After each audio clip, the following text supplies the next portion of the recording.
Welcome back to Your Average Witch, where every Tuesday we talk about witch life, witch stories, and sometimes a little witchcraft.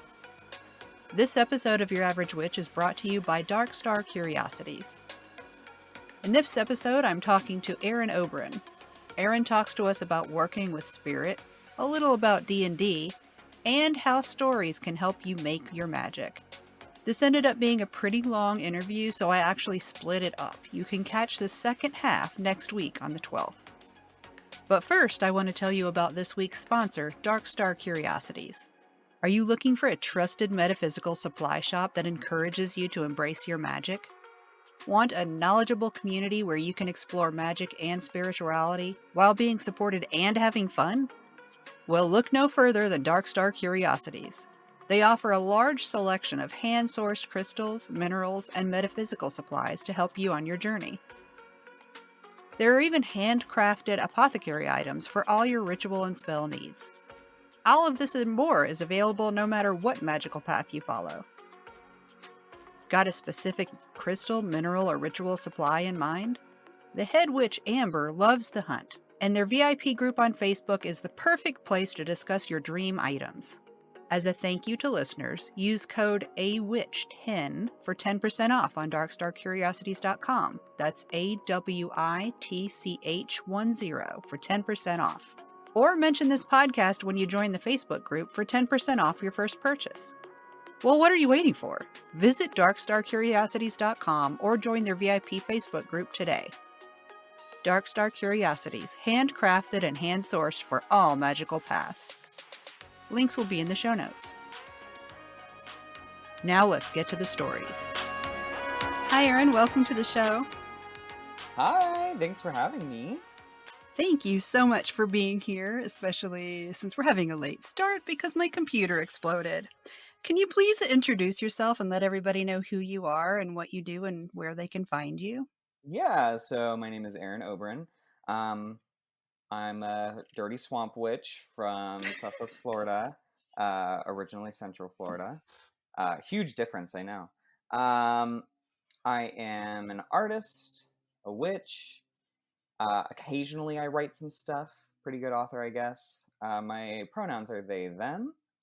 I do have a shop for my prints on Etsy, which I know is the scourge of everyone's existence.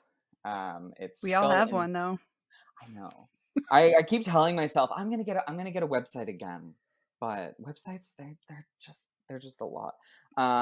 But you can find my prints on Skull and Moon Prints, all one word. If you separate it, it just brings up ugly scarves with skulls in them. Which I discovered when people started asking me for my link. I was like, I actually don't know what the link, the URL is.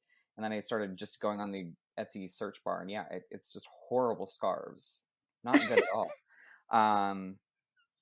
So yeah, primarily I make art depicting my land or the spirits that I work with. I do a lot of talismanic work, making image art or image magic, and when I'm not doing that, I'm digging things out of the ground. Ooh, yay! I'm a simple little dirt goblin. Dirt is playing a big part of my life lately. As it should. Everyone should play in the mud. Not enough water to have mud, but lots of dirt. Come to Florida. We have plenty of water. In fact, it's going to soon overtake the land and reclaim it for the sea. Yeah, but you got a bunch of mosquitoes. Only in some parts where they don't have good mosquito control, or if they've, due to capitalism, destroyed the natural landscape which takes care of mosquito populations. But where I'm at, Awesome. we have lovely bats.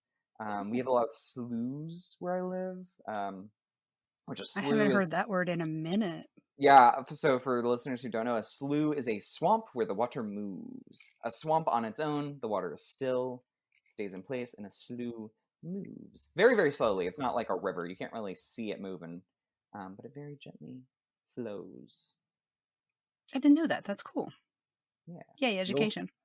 you'll learn a lot about swamps, sloughs, marshlands down here, because And how some of our swamps are no longer swamps; they're turning into marshlands because of deforestation, which is not a great thing. Um, Boo. Anyway, well, that's a bummer. Welcome to my TED Talk. I'm gonna give you environmental anxiety. Awesome. I don't have enough of that. No, not at all. It's just being a Floridian, it's at the forefront of your mind at all times. It's like, if I don't get eaten by alligators, which would be that's my preferred way to die. If I don't get eaten by alligators, then I'm going to be swallowed up by the sea, or Could be worse. a meth head will blow up their apartment. And those are the ways that a Floridian goes out. Those are called Jacksonville funerals, technically. Wow. What does it mean to you when you call yourself a witch? I was gonna say something quippy and funny, but I always get very, very mysterious about this. I do actually take this kind of seriously. I think calling yourself a witch is bringing on a mantle to yourself. I think you are, whether you define witch as someone who's doing healing work, and I say that a little condescendingly because I just know too many of those people. Um, Whatever you define being a witch as, the spirits see witch as something very specific, in my personal experience, in my personal opinion. Your mileage may vary. All right, that's all my disclaimers. Now you're just going to get my bullshit. So, being a witch is claiming the other. It is the queering of the self, it's queering of the soul. When you are a witch, you are someone who is diametrically opposed to whatever overculture you exist within, whatever that structure is, you are antithetical to it. To be a witch, to claim that, is to announce to the spirits, I am the destruction of whatever the architects design. I I am the love thing that they destruction. design. Yeah, I think that is the cornerstone of what makes something witchcraft, as opposed to being a magician or a folk healer, or if we want to use like an old word that is only ever said in like the backwoods where my family is originally from, like the white witches. Even that, like all of those are a very particular thing. And the thing that makes being a witch different is there is a uncontrolled nature to it. There is a dangerous nature to it. There is an inherent two-handedness to it. There's a venom. It's not just pretty.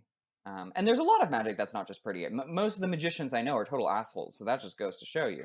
But I mean, inherently calling yourself a witch calls up something without being too much of an edgelord, that is on the destructive side. I'm not even gonna say dark, because dark is that word has lost all meaning, much like witch itself. Calling yourself a witch nowadays practically means nothing, um, to us, right? Because it can mean anything. To the spirits, they pick up some things when you throw that down. But I do think it has this inherent destructive quality, particularly as it applies to culture and dominant religion. That's fun. I like that. I try. Do you have any family history with witchcraft or any when you think back to being a kid, your family may not have said, "Oh, we're a bunch of witches," but they were doing like smoke cleansing every year or something? So not that, nothing so overt. It actually was not until very recently that I found out that my family has an actually very extensive history of folk magic, that they 110% kept hidden, and I sure as hell didn't know about growing up, and I'm very mad about it. Why do our parents Um, do that? it's parents, It drives me grandparents, everyone. crazy. Everyone. And it wasn't until I was doing research for, I guess I'll plug myself. I already got paid for it, so I'm not going to make any money off it, but it's a good ass book. Llewellyn's Complete Book of North American Folk Magic. Um, I was approached to write about Florida. And so, in preparing for that, I'm sure we'll get into this later on, but I am an anxious, anxious person. Anyone who's listening, and I wear it on my sleeve because I think it's important for us to discuss anxiety and mental health and be very much forthcoming with that. And so, as an anxious person, that also comes into me being a very anxious witch.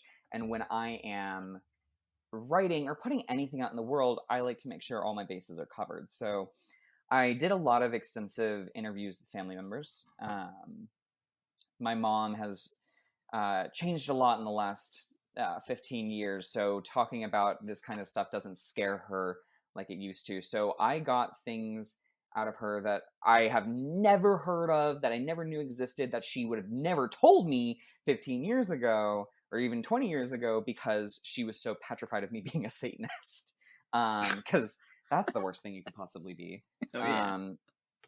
So I found out that our family actually has um, so my family roots go back to the Appalachian Mountains on one side, and primarily North and South Carolina, and then on the other side, primarily Tennessee. So those are the two regions, and Arkansas.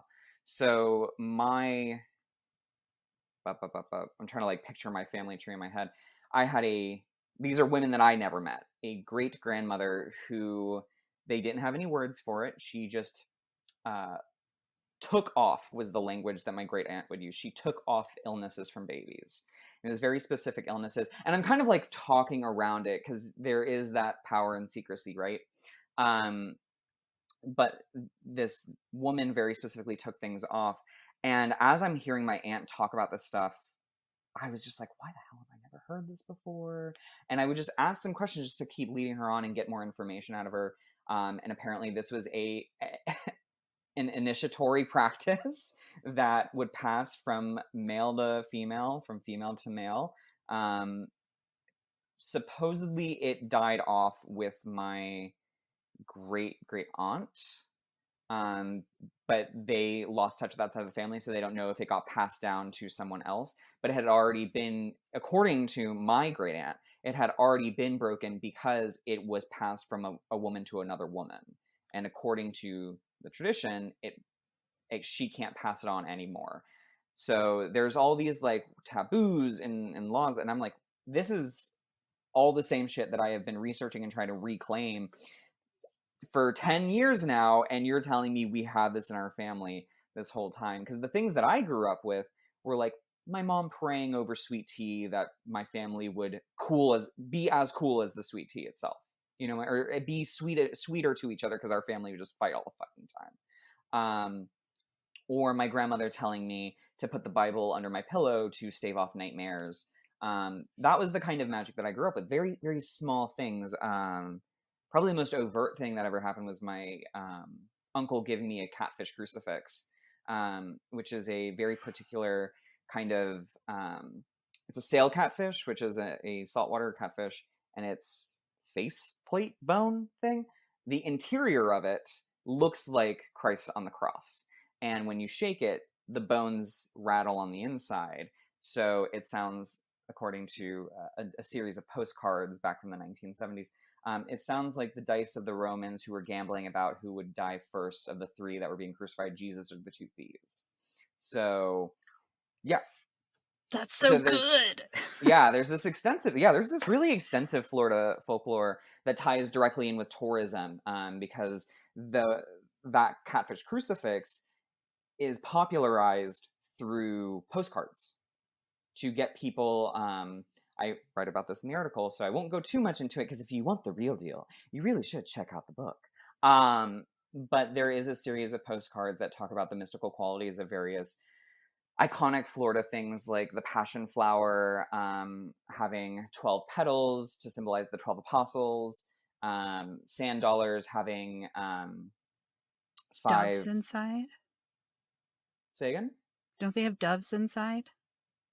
The sand dollars? Yeah. I don't know about that. But they have the 5 spokes for the 5 wounds of Christ.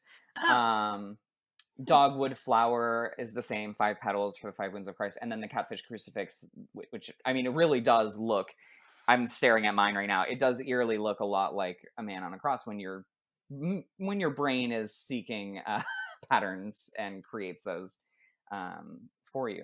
So there were little bits in my childhood of folk magic. Never witchcraft. Witchcraft was bad. Witchcraft is not a good thing. You don't want to do witchcraft. That made me so much more interested in it. All of the materials, I've told this story on pretty much every podcast I've ever been on. The thing that fully and firmly got me into witchcraft was a book in my Southern Baptist library about the dangers of Wicca. And I read this book about how evil and the trickery of Wicca, and how it claims to be a nature religion, and it's really getting you into the diabolism of the devil. And I was like, this sounds great, guys. You got me hook, line, and sinker. I mean, it really did. So that was, you know, that and my little pocket psalm is what really got me into it. But there was actually this like family history of like very like the kind of stuff you would read in an academic study about Appalachia. Like that was stuff that was in my family, and they were just like, oh, we're gonna stop talking about that. And that's not even getting into the other side of my family where prophetic dreams come from. So yeah, Dang. and that was something that I had always known about, but I had known about it with me. I did not realize that my mother and her great aunt, the woman who gives me all of this information, it comes from that entire line. Almost every woman in that family has had prophetic dreams because of, and they can trace it back specifically to one person who was born with a caul over their face. And I haven't told this story much because this is only something I've learned in the last year, 2 years. This man was born with a caul over his face. And the way that my grand aunt puts it is, well, when he was born, they were supposed to pull it down and close his eyes, but they didn't. They lifted it up and they opened his eyes. And then she pauses for a second. She goes, do you know what I mean when I say that his eyes got opened? And I said, yes, ma'am, I sure do. And then she just continued talking on the story. So ever since him, the way that she put it, he had true knowing and true dreaming. And supposedly no one else has been born with that true knowing, but my great aunt, my mother, and another female family member and myself all have this true dreaming. So yeah, there was this family shit, and they all kept it hidden for years because they were worried about being weird, basically. The devil. Yeah. My mom occasionally would tell me to trust my dreams. She would cite Joseph in the Technicolor Dreamcoat. I'm saying that because I'm a theater kid, but Joseph in the Coat of Many Colors or whatever. She would cite that story as why dreams are okay. That's not a bad thing. But the more entrenched I got in the concept of the witch, the more even that was like, oh, maybe that's a door to the devil, and maybe we shouldn't tell Aaron about dreaming. Dreams are a good thing, you know.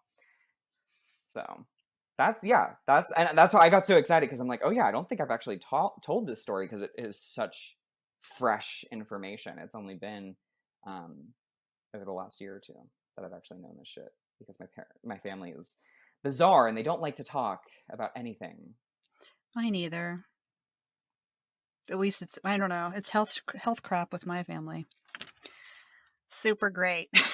Mine is everything. We're just emotionally constipated. We use comedy to overcome all things. Exactly. And alcohol. I am like one of the only sober people in my family, so I'm yeah, I get that. We're working our way. I've been for years, but the rest of the family is moving towards it too. Yay.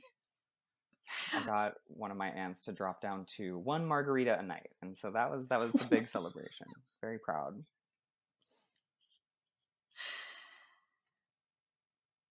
Do you do any consistent or regular rituals or practices that you'll share with us? Yeah, so the most consistent part of my practice is absolutely working with my house spirits, giving offerings. It's the stuff that's not very sexy, right? It's not the conjuration of the Queen of the Fairies Sibylla. It's not the call to the King Oberon. You know what I mean? Like it's the daily upkeep. It's doing your evil eye removals. It's cleansing. It's feeding your spirits. That is the most regular and consistent thing. Even my husband who lives in the same house as me. What a weird thing. What a weird way to put that. You know, that unusual circumstance for which your husband lives in the same home as you. My husband, who is not a practitioner, is what I think I was trying to say in some version of this universe. Will get, I have you wheezing, and this makes me feel like I am the funniest person on earth, and that is so good for my ego. Oh, shit. Need that.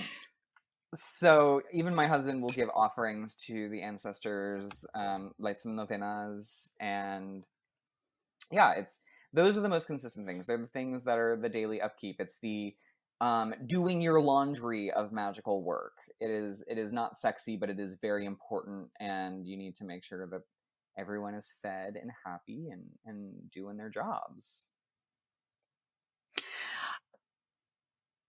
As I was trying to figure out what was wrong with the computer, I walked out into the living room and I smelled burning plastic, and the candle that we light, I thought it had gone out, but guess what? It had not. And the flames were like 8 inches off the thing because I don't know what happened.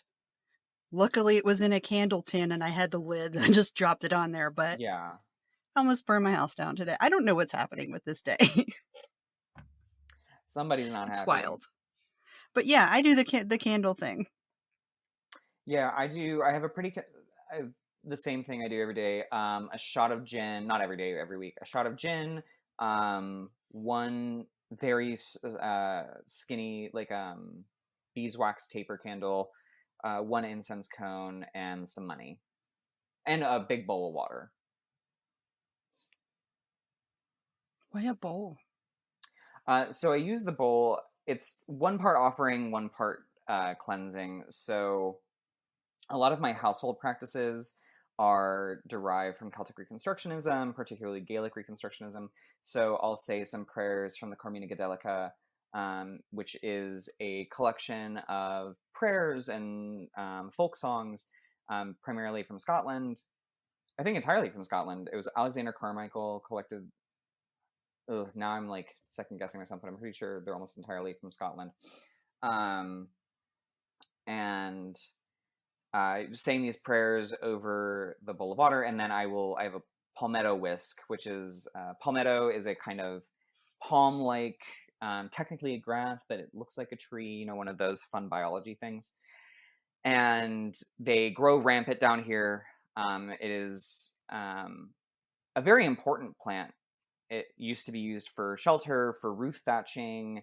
The boots, which are like these woody protrusions from the center of the trunk, can be used to make shoes. So the boots can make boots. And I use the palmetto fans, the big branching out leaves. I use those as talismans, as fans, as cordage. I will, while they're still pliable, I will soak them and then slice them incredibly thin. Normally I have something visual, but this is a this is an auditory medium anyway, so who needs visuals? But I slice them very thin and then bind them together as a whisk. They used to be made into mosquito whisks, so you would kind of, if there were mosquitoes around, you would just slap yourself with this thing, and I use it to beat off the evil eye. Hmm. Well, not to beat off the evil eye, you know, we want to get rid of it, not make it happy. So I will say the Whatever. prayers. Yeah, I'll say the prayers over the bowl of water, dip the whisk in, and then um, smack Neat. everything off. I Yeah, could do that with yucca. yeah, absolutely. It's Hmm. the fibers are very similar. How would you say witchcraft has changed your life? Well, it's kind of taken it over. I don't. The idea of my life sans witchcraft is, I mean, nearly impossible. I started practicing when I was 13 years old. I'm schmurdy years old now, so um, over half my life has been about learning how to talk with spirits, how to shape the world around me. I genuinely,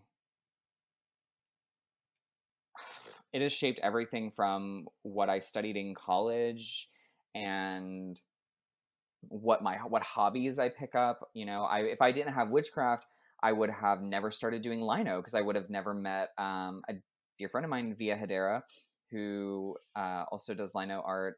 And seeing her do this, I was like, that looks so cool. I love that woodcut style. And then I started doing it, and now that's all I fucking post about. People are probably tired of. Well, some people follow me for that. The old people are like, why don't you write anymore? Sorry, I have too much fun making pretty pictures. Um, so without witchcraft I wouldn't have art, And I absolutely can't imagine my life without art. I would be miserable without it. Um, I think the only positive that would come out of that would be I have a lot of extra room, a lot more free space. I have a lot of shit. I guess I should be more respectful. I have a lot of things. No, it's shit. I have so much stuff. Every surface in my office is covered, if not in shrines or temporary altars, then in materia and even the desk that I'm recording at right now. I have faux leather used for bookbinding. I have a psalter that I hand bound. I have books. I have cypress knees. I mean, just everything in my I life. love cypress knees. Yeah, I have a lamp that's made out of a cypress knee, and I keep it on my desk in this office because it doesn't have a lampshade, so it looks ugly anywhere else. I could get a lampshade. I just don't feel like it. Mm.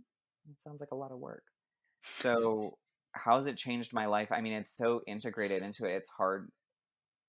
It's been a part of everything. I don't know if that's a good Okay, answer. tangent question. Yeah. Do you have a specific place in I'm assuming you do, just because it just seems like it's easier. Is your witch space the same place where you do your making of things? Yep. Pretty much. Well, it should be. All of my the office. It's not an office. It's my witching room. Um, it is primarily witchcraft materials, and then I have one corner dedicated to art. But I so often would take my art and my creating supplies, and I would take it out to the living room so that I could watch TV and be with my family and my animals while I was making things.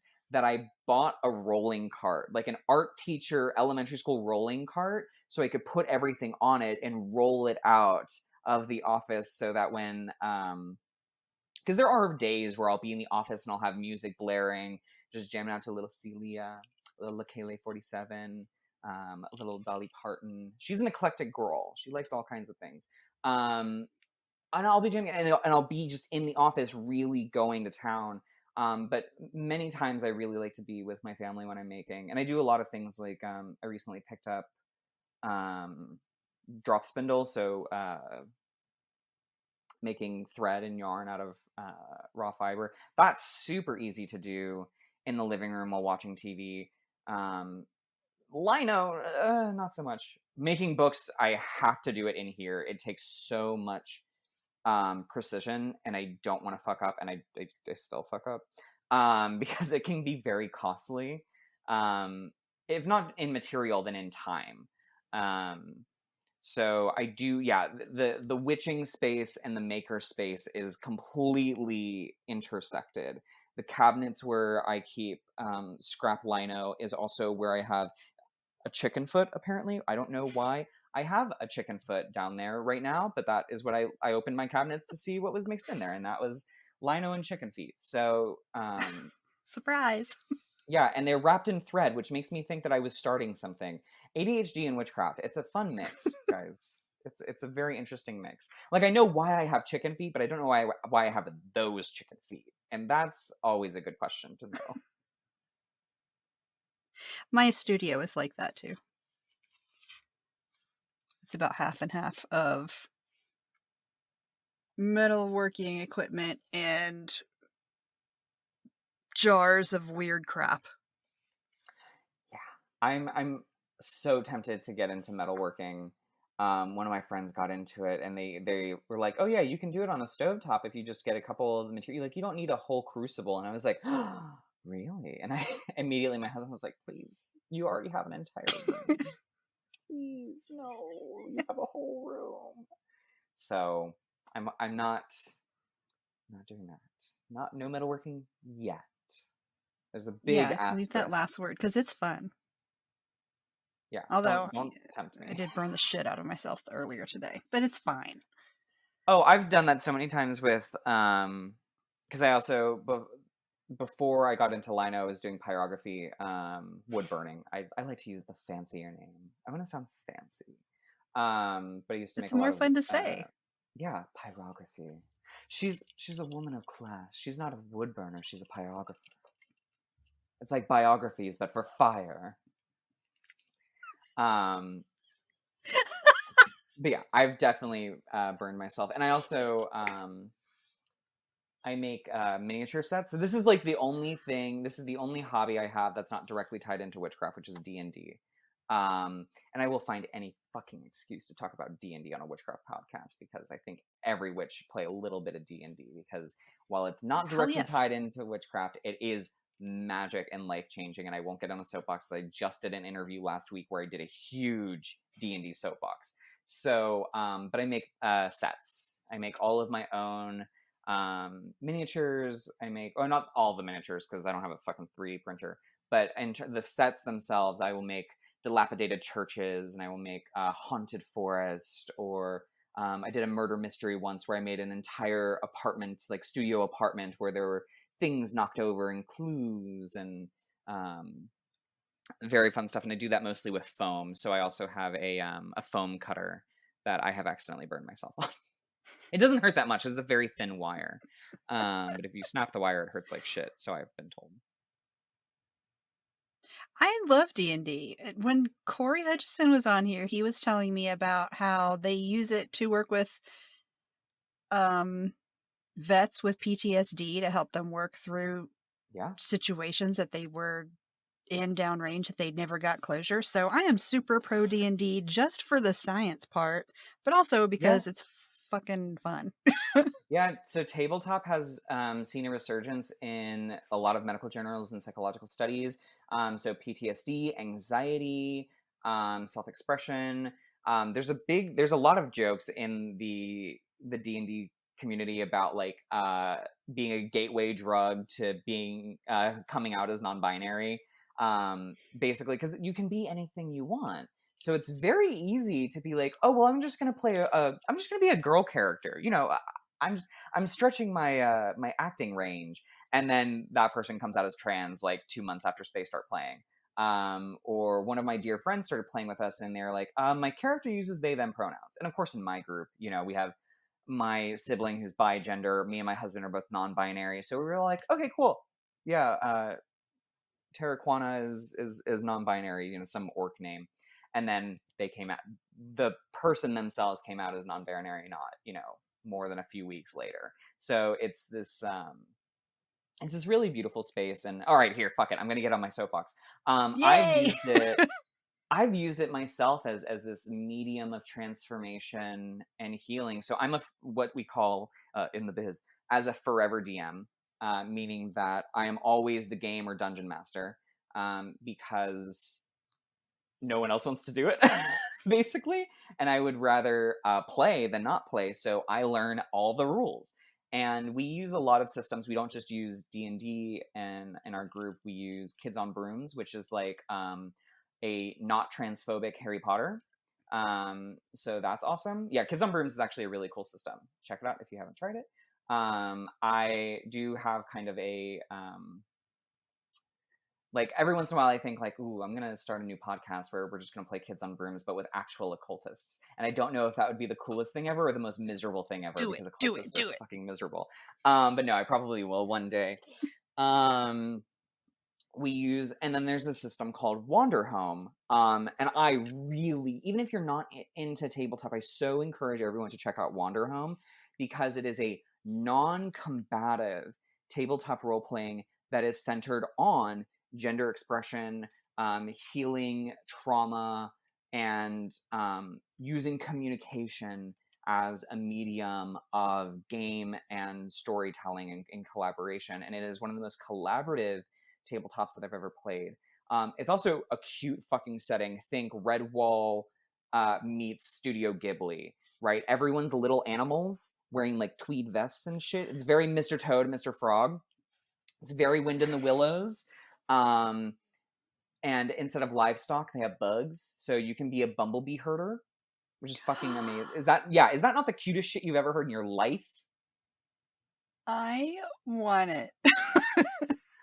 I will host a Wanderhome game anytime. But when I was going through very recently an incredibly difficult time in my life, I won't get into the details of that, but what I will get into the details of is I had I was so exhausted on a daily basis, emotionally, physically, and spiritually, that I wasn't tending to my spirits, that I was not tending to myself, that I wasn't making art, I was not writing, I barely even spoke to the people that I loved.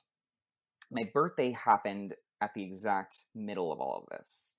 And I had already taken my birthday off. I always take my birthday's around a major holiday, so I always have it off no matter what. Um, and I had asked a couple friends to play tabletop, and I put all of those months of trauma, stress, um, depression, and funneled it into a single game. And it was the most cathartic, healing, powerful. I made my players cry. I made myself cry. We were screaming. We rented a cabin out in the woods so that we could be as loud as we wanted to be, um, which I feel like could be a sex joke, but it isn't. I promise. And basically, I created a game wherein the way to win the game was to realize that I, as both DM and villain, was not going to allow them to leave the game. So they would finish the quest, or they would, find the bad guy and face the bad guy, and I would restart the game from the beginning. And so that whenever they got to the end of the game, I restarted it. And to win the game, they had to get up and leave. They physically, not the characters, the players had to physically, and I stayed in character the entire time. One of them stood up and I started yelling at them as this grandmother monster that I had created, Grandmother Raven. And I started telling them, no, you have to sit down. That's not how the story goes. That's not how the story goes. And one by one, my players would get up and they would leave the table, and in character I am mad, and one of my players was like, I wasn't sure if you were mad or if it was the character, but everyone else was very confident because we've been playing for years. And it wasn't until well after this, because when they got up and they rounded the corner and they were all out of sight, I very loudly proclaimed, you have broken the cycle, and that's where we're going to end our session. Because that's how I end every session, and that's how we're going to end our session. So I tell them they have broken the cycle. And it was this beautiful thing, and it wasn't until probably a month ago that I realized that I created this game and shaped it. And there was a lot of magic involved, in ways that are very difficult to describe, and other than that, stories themselves are acts of magic. When you craft a story, when you tell a story, you are reshaping the world. That is magic in and of itself. And I don't mean that in like a floofy, like literary way. Like I mean that in a very literal way. The act of storytelling is the act of creation. It is the act of magic. So when you're doing this in a collaborative setting, you are making magic as a whole. And it was making this game where the way to win is to get up and leave a toxic situation that I realized, oh, I need to get up and leave a toxic situation. And it was through the medium of this game, of this collaborative storytelling art, that I was able to leave something that was incredibly damaging to myself, and also got me into therapy, which everyone should check out. It's great. Yay! So that is that's a very long tangent about how gaming and art and storytelling can intersect with magic and be. I don't like blending the worlds of psychology and magic. Actually, it's a huge pet peeve of mine. And I won't even consider this the blending of psychology and magic, but it is something that concurrently do exist. The magic of creating this world and this environment that necessitates the breaking of cycles, only to realize that in my own life I needed to break cycles, was something that was both a very magical act and a very significant psychological act. I wonder if my patrons realize they put together a little D&D. They get together every Monday and they just game. That's I love that's it. I should do it, but it's so hard for me to commit to things. yeah, and D&D is it's not a commitment, because my gaming group is we've been together for it's like we've been together for 5 years. We're a couple. It actually kind of feels that way. You get very close to your gaming party because you experience things, again, the power of storytelling.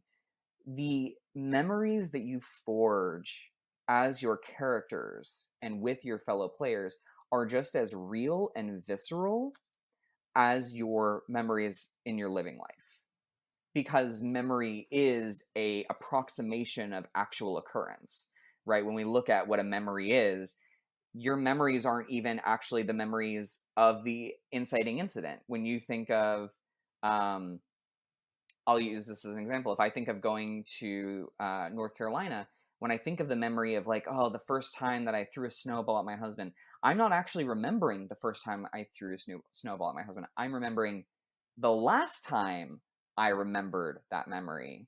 And so it becomes a Xerox of a Xerox over time. So your memories are continuously changing. This is why, oh, your face. I hate This that. is, I'm so sorry. Um, but this is why eyewitness testimony is actually not as reliable as we think of it, because our memories are malleable. They're easy to change.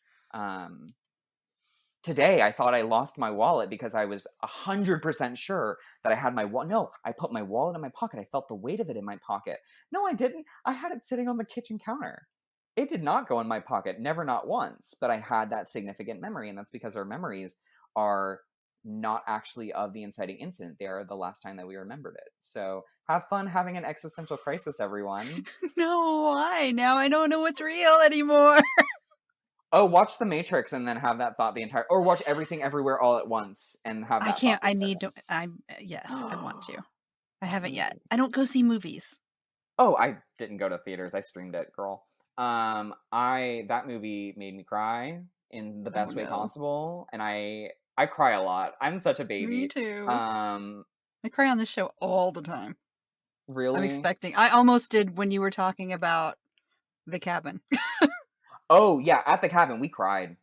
We cried hard. Yeah, yeah, I yeah, almost did when you were like, and everybody got up, and it's gonna make me cry. I have to yeah. stop talking about it. That's yeah. Okay, back to the interview. Right. What are we playing? Wait, are we? So this is session 0, right? We're gonna play a game of D&D next, yeah? Or we That can would do be Wander Home. awesome. I've got the Wander Home bit. That Book I'm whatever. interested. I wrote it down. Oh my god, it's so good. It's so good. And there's no conflict. Of course, it's supposed to be a no conflict system. And what do I do immediately? I combine it with German fairy tales and horror. And oh yeah, I I had love them German fairy tales. absolutely. Just to give a taste, just un poquito, just a little taste. I had I had all the players pick fairy tales, and also I improv 95% of everything that we do in D&D. Because I Oh, have a background in acting and improv, so I don't. It helps me when I prepare too much. I realize that my players are gonna fuck me over. So I just I'm gonna have to throw it out the window anyway. So I know the world and I know what the world wants to respond to, and I just go into it blind. Um, it works for me. It doesn't work for everyone. But with Wanderhome, part of the world building was, hey, pick a fairy tale, because what that does for me as a creator, you're picking a fairy tale. That shit is an archetype in my brain and in your brain and everyone in the Western world. If I say Rapunzel, you know, tower, long hair, climbing up a tower. You know, it's just easy. It's a framework that works. So everyone picked a fairy tale, and one of my sibling picked Rapunzel as their fairy tale. So I immediately was like, how do I make this as horrifying as possible? So the hair goes like is not just like, oh, that's a really long hair. No, it looks inorganic almost, and it's not coming out of a window. It has broken through the tower, and it covers the forest.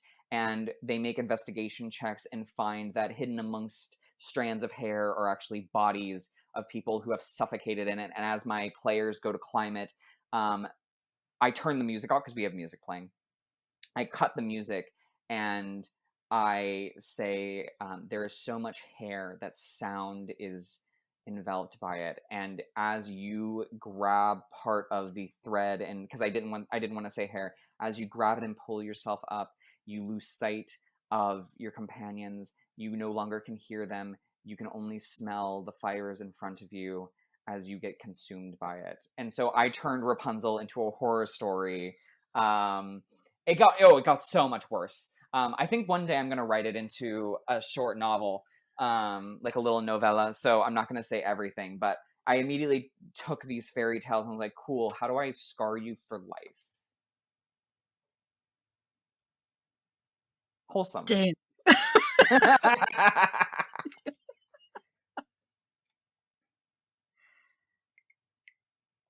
Holy shit. How can I even go on now? Memories are real. We're living in a simulation. Rapunzel is a hair monster that has no life and will only consume you, much like a sundew. How's your day going? Wow.